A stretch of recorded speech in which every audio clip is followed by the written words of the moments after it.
आजको यो भिडियोमा नेपाल प्रहरी जवान पदको लिखित परीक्षामा सोध्न सकिने सेवा सम्बन्धी प्रश्नहरू लिएर आएको छु। यी सेवा सम्बन्धी प्रश्नहरू जवान पदको लागि मात्रै नभएर सबै पदहरूको लागि र साथसाथै तपाईको प्राविधिक तर्फको लागि पनि एकदमै महत्त्वपूर्ण रहेका छन्। त्यसैले साथीहरू तपाई पनि नेपाल प्रहरीको सहायक निरीक्षक लगायत विभिन्न प्राविधिक पदहरूको लागि तयारी गर्दै हुनुहुन्छ भने यी सेवा सम्बन्धी प्रश्नहरू तपाईको लागि एकदमै महत्त्वपूर्ण हुनेछन्। कुरा नगरिकनै सुरु गरौँ त। मैले संकलन गरेर ल्याएका प्रश्नहरू के कस्ता छन् अनि मैले चाहिँ प्रश्नसँग सम्बन्धित अन्य जानकारी पनि दिइरहेको हुनाले धेरै प्रश्नहरू नभए पनि प्रश्नसँग सम्बन्धित जानकारी भने लिएर आएको छु। अब सुरु गरौँ। साथीहरू, सुरु गर्नुभन्दा पहिला तपाईँ यो च्यानलमा नयाँ हुनुहुन्छ र सब्स्क्राइब गर्नुभएको छैन भने कृपया च्यानल सब्स्क्राइब गर्नुहोला र साथैमा रहेको बेल आइकनको अलमा क्लिक गर्नुभयो भने मैले अपलोड गर्ने सबै भिडियोजहरू सबैभन्दा पहिला तपाईँ हेर्न सक्नुहुनेछ। ओके फ्रेन्ड्स, अब हेरौँ के कस्ता छन् त सेवा सम्बन्धी प्रश्नहरू है। त्यतातर्फ लागौँ। मैले सबैभन्दा पहिला आज राखेको छु नेपाल प्रहरी सेवामा श्रेणी तथा पदहरू र तिनीहरूको दर्जनी चिन्ह भनेको छ। अब धेरैजना साथीहरूलाई सबै कुरा थाहा भएको होला। अब नयाँ साथीहरू छन् भनेपछि तिनीहरूको लागि मैले श्रेणी, पद, दर्जनी चिन्ह के कति हुन्छ त्यसको बारेमा यहाँ सबैभन्दा पहिला जानकारी राख्ने प्रयास गरेको छु। 1 नम्बरमा रहेको छ नेपाल प्रहरी सेवामा जम्मा कति श्रेणी रहेका छन् भनेर राखेको छु। यसको आन्सर हुन्छ जम्मा 2वटा श्रेणी हुन्छन्। ती 2वटा श्रेणीहरू के हुन् त? राजपत्राङ्कित र राजपत्र अनङ्कित भनेर 2वटा श्रेणी रहेका छन्।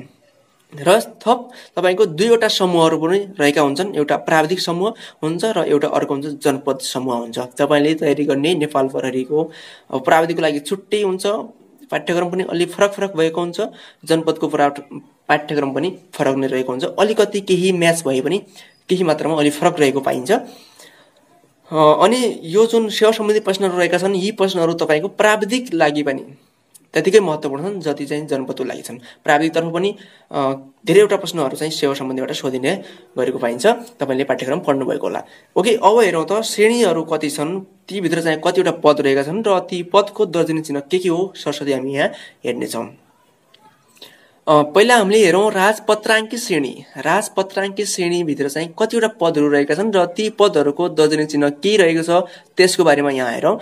अब राजपत्राङ्कित श्रेणी भित्र पनि तपाईको विशिष्ट श्रेणी, प्रथम श्रेणी, द्वितीय श्रेणी, तृतीय श्रेणी गरेर तपाईको 4वटा श्रेणी रहेका छन् है। अब विशिष्ट श्रेणी भित्र हेर्नुस् त, यहाँ विशिष्ट श्रेणी भित्र पनि 2वटा पदहरू रहेका छन्। एउटा पद छ प्रहरी महानिरीक्षक जसको दर्जनी चिन्ह के हुन्छ? धानको बाला, खुकुरी, डन्डा, क्रस, 2 तारा हुन्छ।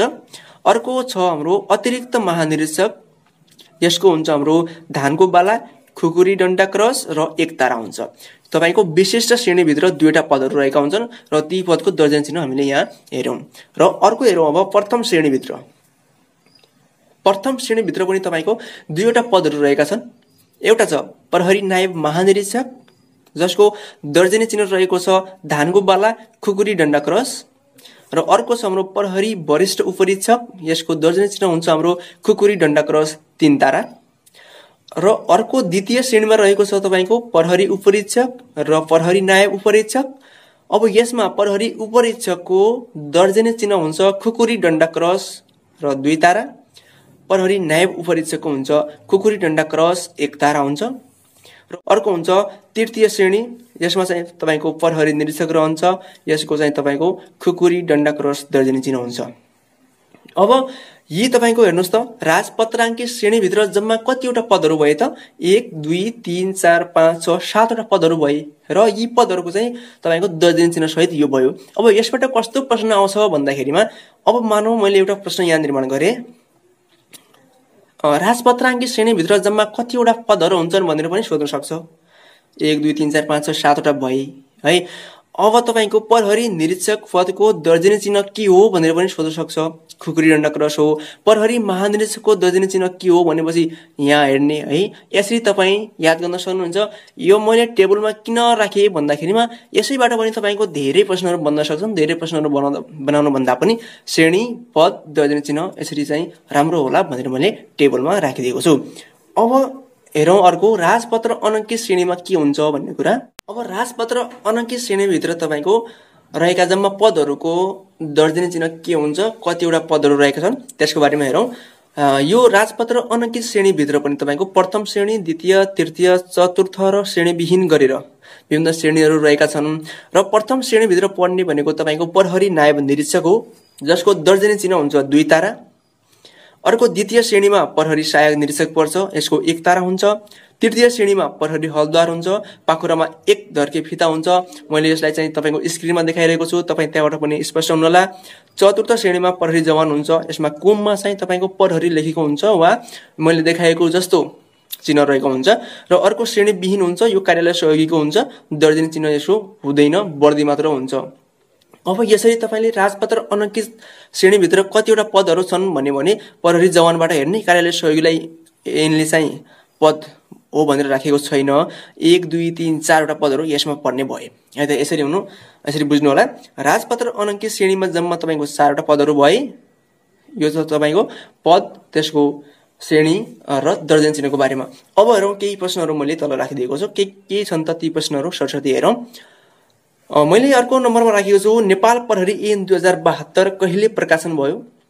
यसको आन्सर हुन्छ हाम्रो विक्रम सम्वत 2012 असौज 31 गते प्रकाशन भएकै दिन तपाईँको लालमोहर सहित प्रकाशन भएको हुन्छ। लालमोहर कहिले लगाइयो भनेपछि पनि तपाईँको 2012 हाम्रो असौज 31 गते यो तपाईँको नेपाल प्रहरी ऐनको कुरा भयो। नेपाल प्रहरी ऐन 2012 कति पटक संशोधन गरिएको छ वा भएको छ भनेर सोध्यो भने यो तपाईँको 9 पटक संशोधन गरिएको छ। अन्तिम पटक तपाईँको विक्रम सम्वत 2072 11 13 चाहिँ संशोधन गरिएको थियो। र त्यसै अगाडिको प्रश्न हेरौँ। विद्रोह भएको ठाउँमा आफू हुँदाहुँदै पनि रोक्न प्रयास नगरेमा कस्तो सजाय हुने व्यवस्था रहेको छ? है, एकदमै महत्त्वपूर्ण प्रश्न रहेको छ। विद्रोह भएको ठाउँमा आफू हुँदाहुँदै पनि यदि रोक्न प्रयास गरिएन भने त्यस्तो प्रहरीलाई चाहिँ जन्मकैद वा 14 वर्ष जेल वा 3 वर्षको तलब बराबरको सजाय हुनेछ भनेर रहेको छ। त्यस्तै अर्को हेरौँ अगाडि 5औं नम्बरमा रहेको छ, आतंककारी घटना वा विस्फोटन र चुनौतीपूर्ण काममा खटिएको समयमा वीरगति प्राप्त गर्ने प्रहरीलाई कस्तो प्रहरी भनिन्छ? अप्सनहरू रहेका छन्, वीर प्रहरी, सशस्त्र प्रहरी, अमर प्रहरी र नेपाल प्रहरी। के हुन्छ त साथीहरू? तपाईँ यसमा कमेन्ट गर्नु होला। मैले यो तपाईँको लागि छोडिदिएँ, कमेन्ट गर्नु होला है त। म कमेन्टमा आन्सर दिने प्रयास गर्नेछु। प्रश्न राम्रोसँग पढ्नु होला र तपाईँ कमेन्ट गर्नु होला। साथै तपाईँ कुन ठाउँबाट हेर्दै हुनुहुन्छ त्यो पनि मलाई कमेन्ट गर्नु होला। ओके त, अगाडि हेरौँ। अगाडिको प्रश्नमा मैले राखेको छु हैन। अब नेपाल प्रहरी ऐन 2012 ले अपराध र सजाय सम्बन्धी व्यवस्था कस्तो गरेको छ भनेर राखेको छु। साथीहरू, मैले यो प्रश्न राख्नु, यो कन्टेन्ट राख्नु कारण के हो भने तपाईले प्रहरी सेवाभित्र आबद्ध भइसकेपछि पनि तपाईलाई यो आजीवन काम लाग्ने कुरा हो र तपाईको इन्टरभ्यु लगायतका विभिन्न कुराहरुमा वा परीक्षामा पनि लिखित परीक्षामा पनि सोध्न सक्ने कुरा हो। के छ भन्दाखेरि नेपाल प्रहरी ऐन 2012 ले अपराध र सजाय सम्बन्धी कस्तो व्यवस्था गरेको छ, अपराध केलाई मानेको छ, कस्तो अपराध गरेमा के कस्तो सजाय हुन्छ भन्ने कुरा मैले राखिदिएको छु। प्रहरी संगठन भित्र आबद्ध भइसकेपछि पनि तपाईलाई थाहा हुने कुरा यिनीहरु हुन्। त्यसैले साथीहरु राम्रोसँग ध्यान दिएर नोट गर्नु होला। तपाईको 2012 प्रहरी ऐनले चाहिँ अपराधलाई 3वटा भागमा विभाजन गरेको छ। एउटा छ कडा अपराध, अन्य अपराध र अरु अपराध भनेर राखिदिएको छ। मैले यो नियमावलीबाट लिएको हो। र कडा अपराध भित्र चाहिँ कस्ता अपराधहरू पर्छन्, कस्ता क्रियाकलाप गरेमा चाहिँ त्यसलाई कडा अपराध मान्ने र त्यस्तो गरेमा चाहिँ कस्तो सजाय हुने व्यवस्था छ भन्ने कुरा मैले यहाँ लिइरहेको छु। कडा अपराध गरिएको छ भने उसलाई चाहिँ आजीवन कैद वा 14 वर्ष जेल वा 3 वर्षको तलब बराबर वा दुवै सजाय हुन सक्छ भनेर राखिदिएको छ। अब यो कडा अपराध भित्र के पर्छन् त हेर्नुस् त। प्रहरी सेवामा सशस्त्र विद्रोह गरेमा, विद्रोहमा शरीक भएमा वा त्यस्तो षड्यन्त्रमा सहभागी भएमा, विद्रोह भएको ठाउँमा आफू भएर पनि रोक्न प्रयास नगरेमा, विद्रोह हुने थाहा भएपछि पनि उच्च पदाधिकारीलाई खबर नगरेमा, आफ्नो जिम्मामा रहेको हात हतियार आक्रमणकारीलाई दिएमा, यी यस्ता एक्टिभिटिजहरु तपाईले गर्नुभयो भने त्यसलाई चाहिँ कडा अपराध मानिनेछ। त्यसैले यी कुराहरु तपाईलाई थाहा हुनुपर्ने कुराहरु भए। अब यसमा जान्नुपर्ने कुरा भनेको तपाईको विद्रोह, आक्रमण, सशस्त्र द्वन्द्व जस्ता कुराहरु आयो भने कडा अपराध भनेर बुझ्नु होला। यसको लागि तपाईको 14 वर्ष जेल, 3 वर्ष बराबरको तलब वा आजीवन कैद हुनेछ भनेको छ। र अगाडि हेरौँ अब अन्य कडा अपराधहरु के छन् त। अन्य कडा अपराधहरुमा तपाईको यदि तपाईले अन्य कडा अपराधहरुमा के छन् जस्तो कि नेपालको सार्वभौम सत्ता, भौगोलिक अखण्डता, राष्ट्रिय एकता, भाषा, जाति, धर्म, स्वाधीनतामा खलल पुर्याउने कार्य गरेमा, नेपालको राष्ट्रको कुनै मित्र राष्ट्रभित्र चोरी डकैती लुटमार गर्ने गराइमा वा सघाइमा, आफ्नो कार्यक्षेत्रमा वा जिम्मामा रहेको क्षेत्रभित्र आक्रमणकारी कार्य गरेमा वा सो कार्यमा सघाइमा तिनीहरूसँग संलग्न भएमा, आफ्नो जिम्मामा रहेको हात हतियार वा सरकारी खर खजाना बिक्री गरेमा, कर्तव्य पालनाको क्रममा कायरता देखाएमा त्यसलाई चाहिँ हामी कडा अपराधभित्र राख्नेछौँ र यस्तो अपराध गरेको पाइमा 10 वर्ष कैद र 2 वर्ष बराबरको तलब वा दुवै सजाय हुने व्यवस्था यो प्रहरी ऐन 2012 ले राखिदिएको छ। त यो कुरा राख्नु होला। मेन तपाईलाई प्रश्न सोध्न सक्ने मैले सम्भावना देखेको भनेको कर्तव्य पालनाको क्रममा कायरता देखाएमा कस्तो प्रकारको सजाय हुनेछ भन्यो भने 10 वर्ष कैद वा 2 वर्षको तलब बराबर वा दुवै पनि सजाय हुन सक्छ। र त्यसपछि अरु यी बाहेकका अरु अपराधहरू तपाई ऐनमा पढ्न सक्नुहुन्छ। सरसना कुराहरू तपाईँ राखिदिएको छ, तपाईँ त्यहाँबाट हेर्नु होला। यदि अरु अपराध गरेको खण्डमा 5 वर्ष कैद वा 1 वर्षको तलब बराबर सजाय गरिन्छ भनेर राखिदिएको छ। र अब अगाडि हेरौं 6 नम्बरमा मैले राखेको छु प्रहरी जवानले गरेको कसुर वा सो सम्बन्धी मुद्दाको कारबाही कसले हेर्छ त है। यसमा पनि अब प्रहरी जवानले कसुर गरेको छ भने सो सम्बन्धी मुद्दा हेर्ने को हो त जिल्ला प्रहरी विशेष अदालत हो। यस सम्बन्धी अन्य जानकारी भनेर मैले तल राखिदिएको छु। अब प्रहरी उपरीक्षक र सो भन्दा माथि यदि कसैले कसुर वा सो सम्बन्धी मुद्दाको कारबाही गरेको छ भने त्यसको मुद्दा कसले हेर्छ भनेको हो केन्द्रीय प्रहरी विशेष अदालतले हेर्छ है। त्यसपछि प्रहरी नायब निरीक्षकदेखि नायब उपरीक्षकसम्मका पदहरूमा कार्यरत कर्मचारीले वा प्रहरीले कुनै गल्ती गर्यो वा कसुर गर्यो भने त्यो सम्बन्धित कुराको मुद्दाको कारबाही कसले गर्छ त क्षेत्रीय विशेष अदालतले गर्छ। र प्रहरी जवानदेखि सहायक निरीक्षकसम्म कार्यरत कर्मचारीले चाहिँ कुनै गल्ती गर्यो कसुर गर्यो वा सो सम्बन्धी मुद्दा हेर्ने काम कसले गर्छ जिल्ला प्रहरी विशेष अदालतले गर्छ। यो कुरा पनि एकदमै महत्त्वपूर्ण रहेको छ।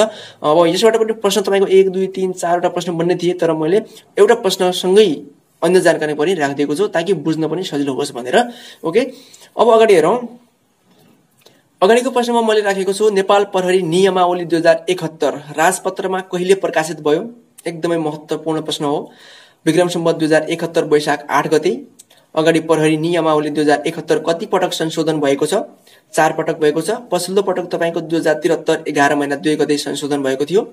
र त्यस्तै अगाडि हेरौं नेपाल प्रहरी संगठनको प्रमुख को रहने व्यवस्था छ त प्रहरी महानिरीक्षक रहने व्यवस्था छ है। त्यस्तै 10औं नम्बरमा रहेको छ नेपाल प्रहरी सेवालाई समावेशी बनाउन दलित समुदायको लागि कति प्रतिशत कोटा छुट्याउने प्रावधान रहेको छ त दलितको लागि 15% छुट्याउने व्यवस्था रहेको छ। र योसँग साथसाथै मैले अब समावेशी समूहको लागि पनि थप जानकारी लिएर आएको छु। अब त्यो जानकारीमा के छ भन्दाखेरि तपाईको महिलाको लागि तपाईलाई 20% छुट्याइन्छ, आदिवासीको लागि 32% छुट्याइन्छ, मधेसीको लागि 28%, पिछडिएको क्षेत्रको लागि 5% छुट्टिएको छ।